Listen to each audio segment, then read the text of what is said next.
મહુવા શહેર સહિત જિલ્લાભરમાં વૈશાખે અષાઢી માહોલ સર્જાયો હતો. પવન વાવાઝોડા સાથે વરસાદે કહેર વર્તાવ્યું હતું અને મહુવાનો શ્વાસ બંધ થઈ ગયો હોય તેવું લાગી રહ્યું હતું, કારણ કે પીજીવીસીએલનો પાવર કટ થઈ ગયો હતો અને મહુવા શહેર ધબકતું બંધ થયું હતું.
મહુવા શહેર સહિત સમગ્ર જિલ્લાભરમાં પવન વાવાઝોડું અને વરસાદે કહેર વર્તાવ્યો છે.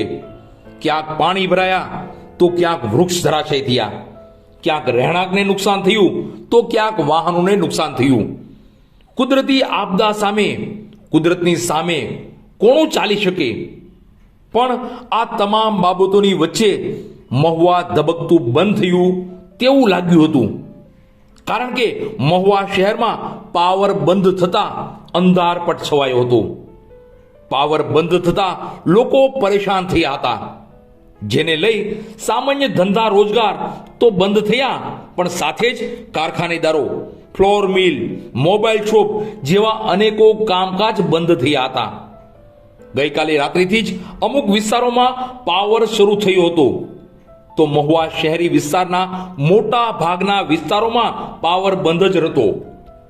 પીજીવીસીએલના કર્મચારીની છેલ્લા 24 કલાકની દોડધામ અને અથાગ મહેનતથી આજે મહુવા શહેરી વિસ્તારમાં સમયાંતરે થોડા વિસ્તારોમાં પાવર શરૂ થઈ જવા પામ્યો છે. સાંજ સુધીમાં 100% કોશિશ અને મહેનત સાથે સમગ્ર મહુવા શહેરમાં પાવર શરૂ થઈ જશે તેવા પ્રયત્નો થઈ રહ્યા છે તેવું પીજીવીસીએલના કર્મચારી પાસેથી જાણવા મળ્યું છે.